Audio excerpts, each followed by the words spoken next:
You don't lack discipline. You don't lack willpower. You don't lack ambition. If discipline was the real problem, you wouldn't feel this frustrated. You wouldn't sit there knowing exactly what you should be doing and still feel frozen. You wouldn't promise yourself, tomorrow will be different, and then repeat the same pattern. This isn't laziness. This isn't weakness. This is something much deeper. You don't lack discipline. You lack safety. And until you understand what that means, you'll keep fighting yourself instead of fixing the real problem. Part 1. The lie you've been told. From a young age, you were taught something simple. If you're not succeeding, try harder. If you're distracted, focus more. If you're tired, push through. If you're overwhelmed, be stronger. Everything was framed as a character flaw.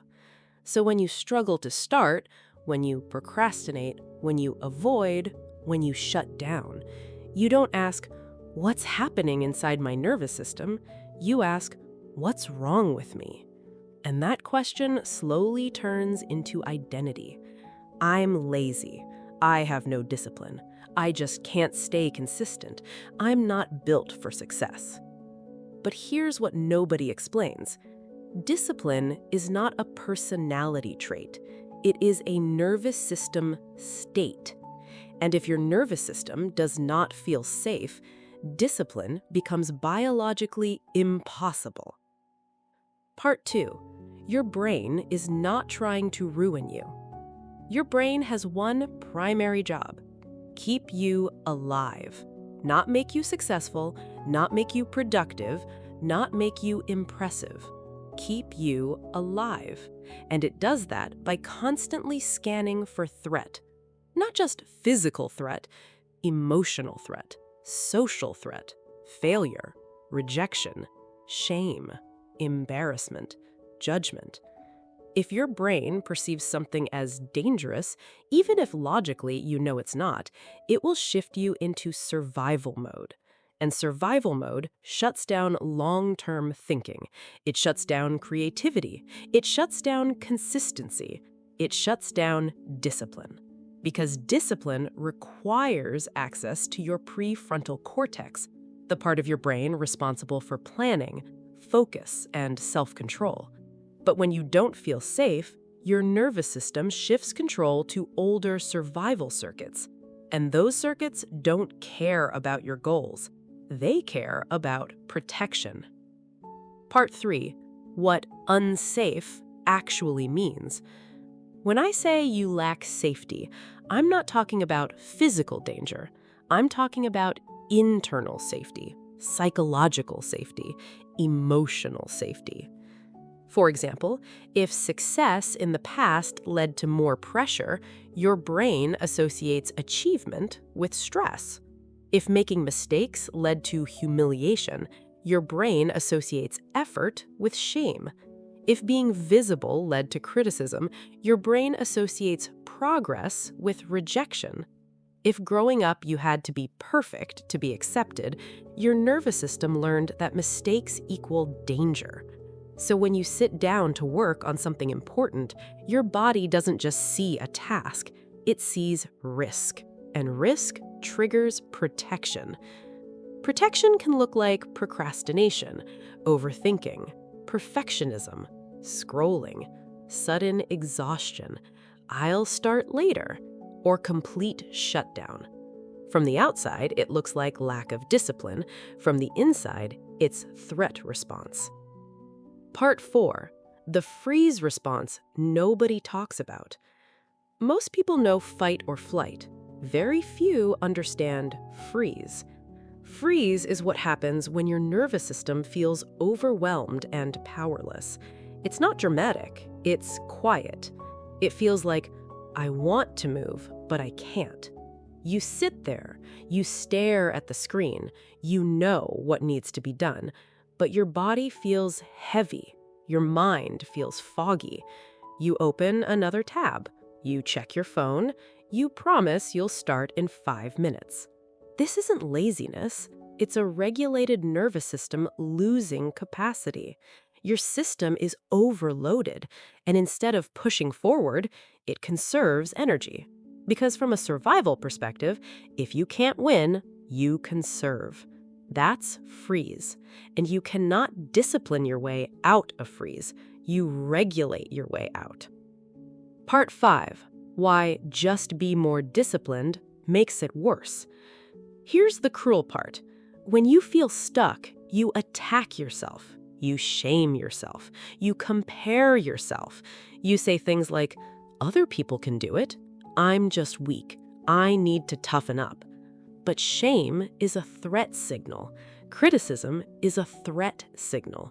Harsh self-talk is a threat signal. So what happens? Your nervous system feels even less safe, which increases freeze, which increases avoidance, which increases shame. And now you're in a loop. You think discipline will fix the problem, but the way you try to build discipline keeps activating the very state that blocks it. Part 6. Safety before performance. High performers don't just have strong habits, they have regulated nervous systems. When someone feels safe internally, mistakes don't feel catastrophic. Effort doesn't feel life-threatening. Delayed results don't feel like rejection. Feedback doesn't feel like identity destruction. Safety creates flexibility. Flexibility allows consistency. Consistency looks like discipline, but discipline is downstream of safety, not the other way around. If your body feels under threat, your system prioritizes protection over progress, and no amount of motivational quotes will override biology. Part 7. Signs you lack safety, not discipline. Let's make this practical. You likely lack internal safety if you can work hard for others, but freeze when it's for yourself. You overthink starting more than you struggle doing. You feel drained before you even begin. You feel intense pressure to get things perfect. You avoid tasks that could elevate you. You self-sabotage when momentum builds. You feel exhausted after small amounts of effort. You swing between hyper-productivity and total shutdown. That pattern is not laziness, it's dysregulation. Your system doesn't feel safe holding pressure for long. Part 8. What creates internal safety? Safety is not mindset, it's state. And state is influenced by breathing, posture, sleep, self-talk, environment, past experiences, current stress load. You don't build safety by forcing output. You build safety by reducing perceived threat. That might look like lowering the stakes of a task, breaking it into ridiculously small steps, speaking to yourself in a calm tone, working in short, controlled bursts, allowing imperfection, removing unnecessary pressure. When your nervous system feels safer, your capacity increases, and suddenly discipline feels easier. Not because you became stronger, because you became regulated. Part 10. The identity shift. This is the most important part. Stop identifying as undisciplined. Start recognizing patterns of dysregulation. When you feel stuck, instead of saying, "What's wrong with me?" ask, "What feels unsafe right now?" Is it fear of failure? Fear of judgment? Fear of not being good enough? Fear of visibility? Your brain is not broken, it is protective. And protection isn't weakness, it's intelligence. It just needs updating. Part 11. How to rebuild safety. You don't rebuild safety overnight. You rebuild it through micro experiences. Small promises kept, small actions completed, small wins stored in memory. Your nervous system learns through repetition. If you repeatedly show yourself, "I can start and survive," "I can make mistakes and survive," "I can try and survive," safety increases. And with safety, focus increases, energy increases, consistency increases, discipline emerges naturally. Part 12. The hard truth. If you keep attacking yourself, you will keep shrinking your capacity. If you keep forcing productivity through fear, you will burn out. If you keep believing you're broken, you'll keep acting like you are. But if you understand that your system is protecting you, you can stop fighting yourself. And when you stop fighting yourself, you reclaim energy. And when you reclaim energy, you regain power. Part 11. You were never lazy. Lazy people don't feel guilty. Lazy people don't watch videos trying to understand themselves. Lazy people sit in frustration wishing they could do better. You want more. You're just overloaded. And overload looks like avoidance. Avoidance looks like lack of discipline. But beneath it is a nervous system asking for safety, not punishment, not shame, not more pressure. Safety. You don't lack discipline, you lack safety. And the moment you stop trying to dominate yourself and start regulating yourself, everything changes. Progress becomes lighter, effort becomes sustainable, consistency becomes possible, and discipline stops feeling like war. If this made something click for you, don't just move on.